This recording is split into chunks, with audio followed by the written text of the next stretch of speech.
the Browns, but they did run on the Lakeshore Electric line, which ran across from Cleveland across to Toledo. So he was a little bit connected to the area in that way. He did so well that by the time he was, my goodness, he was probably 40 years old, he built Sunnyside on Mount Auburn in Cincinnati, which still exists. That's a modern picture of Sunnyside. He also had an estate called Watch Hill near Newport, Rhode Island. He was a philanthropist. He was active in the Mount Auburn Baptist Church in Cincinnati. He headed up the Ohio Baptist Missionary Aid Society. He was a major benefactor of the YMCA nationally. And he was a supporter of the Moody Bible Institute in Chicago. He was also a musical prodigy. As a child, he proved to be adept at the flute and the violin and the double bass. And once he had made his millions, he started on a whole new career. Actually, he was still conducting business as a writer of hymns, a composer of hymns, of the music, not the lyrics, but the music. He published his first collection of hymns in 1862 called Sabbath School Gems. In 1864, he published a new edition, a whole new composition called Little Sunbeams. In 1867, he published a third volume of hymns called Silver Spray, and it sold 300,000 copies. He kept writing, and over the course of his life, till 1915, he produced 2,300 religious works, 2,300 hymns. And along with that, he wrote some instrumental pieces for orchestra and 2 cantatas, which I'd love to find, 2 cantatas on the story of Santa Claus.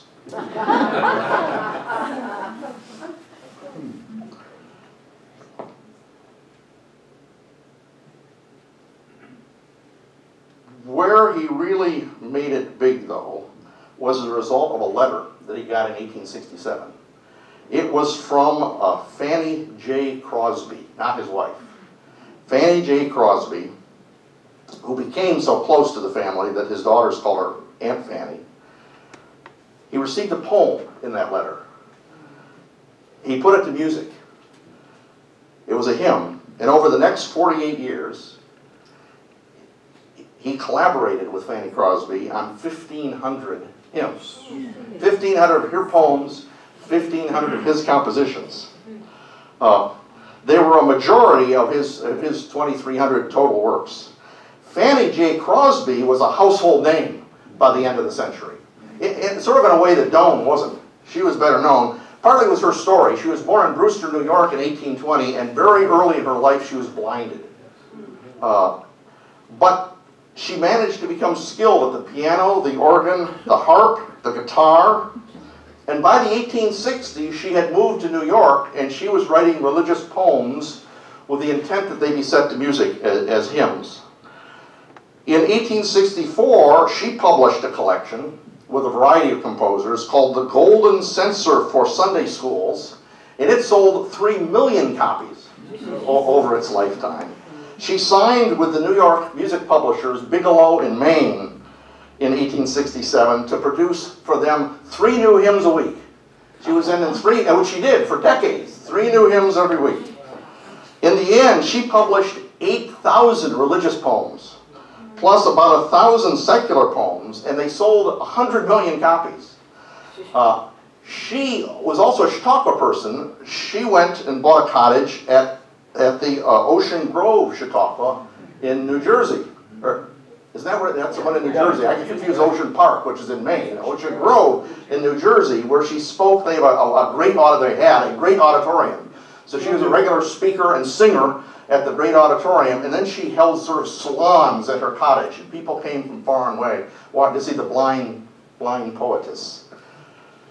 Doane, mostly with Crosby, is one of the top about dozen composers represented in the modern United Methodist hymnal. And in fact, a leading composer in really most mainline Protestant hymnals. You know, I threatened to my wife that I'd sing the first line of these. She said, no. In the current United Methodist hymnal with Fanny Crosby are To God Be the Glory, Jesus Keep Me Near the Cross, Pass Me Not, O Gentle Savior, I Am Thine, O Lord, Rescue the Perishing. I could sing all of those. Some are oldies, but there are ones that I know. These hymns, and many others, made Fanny Crosby famous. Along with woodworking and banking and the interurban car business, they made William Howard Doane rich. William Howard Doane used a lot of that wealth, as I've mentioned, as a philanthropist. He took a special interest in Baptist and evangelical causes, and he took a particular interest in Denison University, of which he was not a graduate, because it was the leading Baptist institution in the north, west of the Appalachians, in the late 19th and very early 20th century. In fact, it had been founded in 1831 as an outpost of Brown University, the original Baptist university, and young men went out from Brown and founded Colby College in Maine first, and then Denison, and then Colgate and Kalamazoo and Bucknell were all founded by this outflow from Brown University. He gave the university an initial gift of $25 in 1869. And then in 1871, when he heard that they'd gotten a new organ, he gave him 125 copies of one of his songbooks for use in the chapel. In 1875, one of my predecessors at Denison got very smart. They awarded him an honorary doctorate of music. And he joined the Denison board. That's smart presidenting. And then things really took off, because in 1877 he gave $10,000 for a new library. In 1892 he gave $300,000 for the Doane Academy building, which today is the Doane Administration Building. The Doane Academy, like many colleges, was a preparatory school for young people, young men in particular, who weren't quite up to speed to enter college yet, and they needed a few preparatory years before they were ready for college.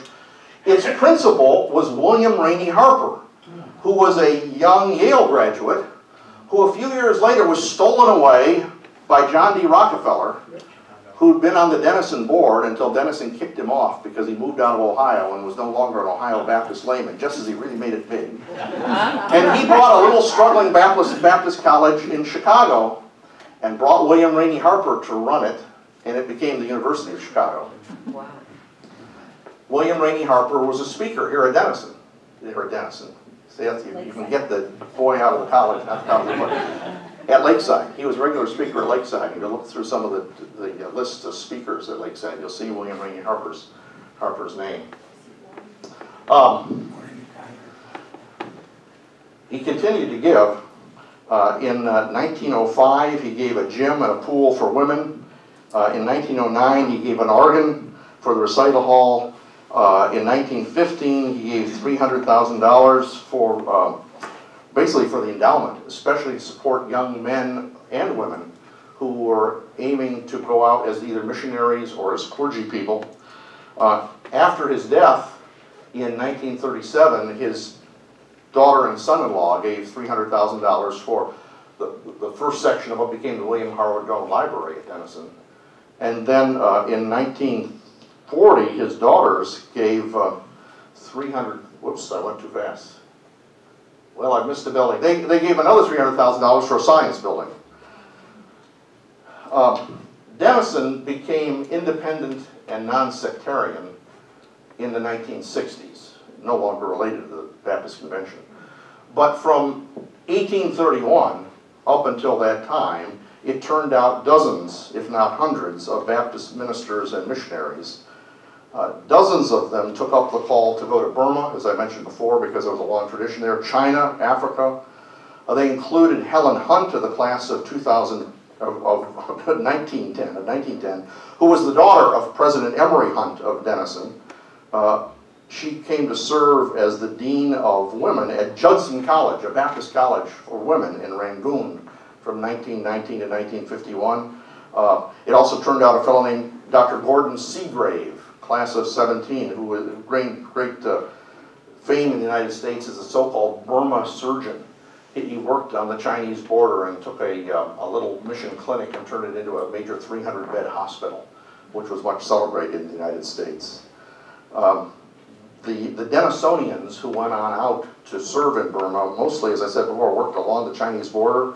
You can't really see very well, among the Kachin and Karen people who were up along the top, the Shan who were over to the right towards modern-day Laos. Of course, Burma is no longer called Burma, but today is known as Myanmar. One of the things that they did was to also try to facilitate the coming of Burmese students to Denison. And there were a number, particularly in the early 20th century. Maybe the most famous was a guy named Tin Tla of the class of 1926 at Denison, who became the International General Secretary of the YMCA, the first Burmese to serve in that position. One of the things they did, too, was to bring back artifacts, which have wound up in the Denison Museum. There's a huge collection of fabrics from the 17th, 18th, 19th, and early 20th centuries, and also of Buddhas and of lacquered boxes. When Tina and I moved into Monomoy Place, my predecessor at Denison had an interest in Asian and contemporary art and how they interplayed one another. And the house was full of Buddhas. And they were really interesting, but it was a little spooky. And so I finally said, call the Buddha Busters at the art museum, and let's reduce the number of it. We took them back to the museum.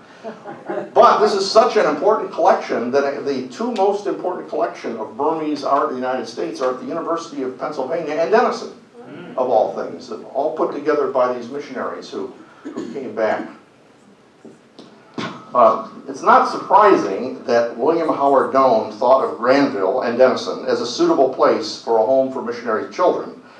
Denison had taken an interest itself, and in 1909 it was raising an endowment that it could help support these children of missionaries when they reached college age, attend college at Denison, which many of them did. When William Howard Doane gave his gift, he didn't give a little gift, he gave a big gift for a big home, a big Dutch colonial mansion. It had a big living room and study and dining room on the first floor. On the second floor were a whole series of bedrooms for girls. On the third floor were a series of bedrooms for boys. The basement was a rec room.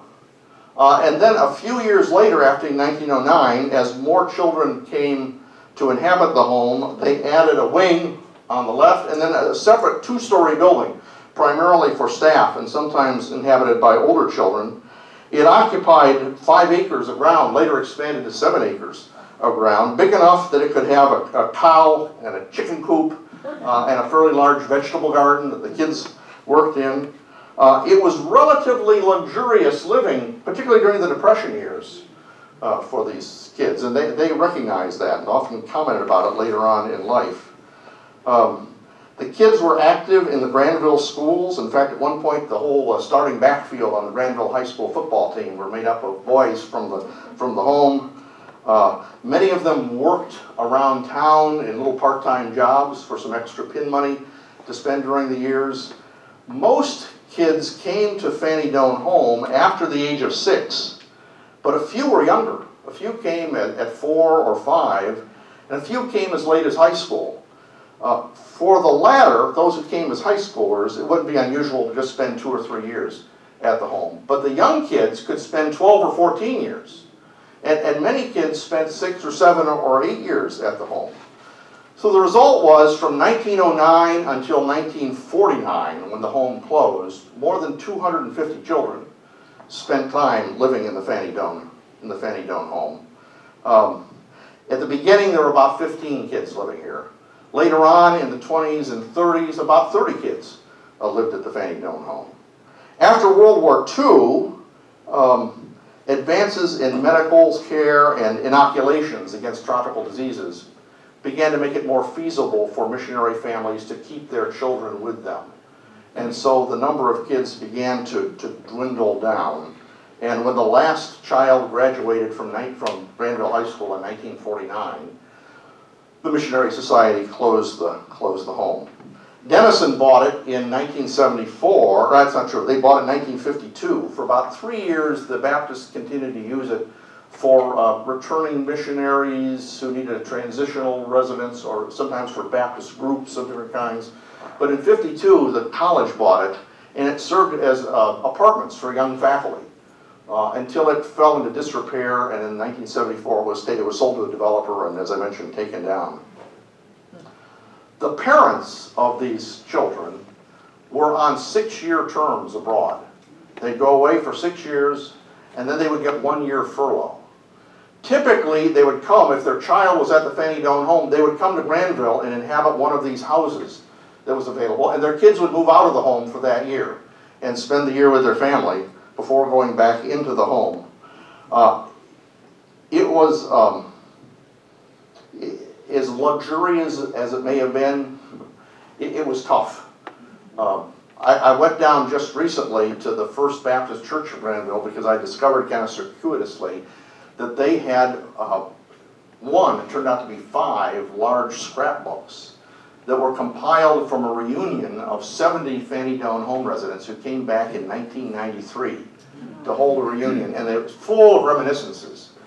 And all of them talked about that Granville was kind of an idyllic place. They remembered sledding and skating on the ponds and wandering around town and spending time on the campus, but all of them talked about the heartbreak of being separated from their parents. One young man wrote about, an old man by this time, but as a young man remembers being sort of physically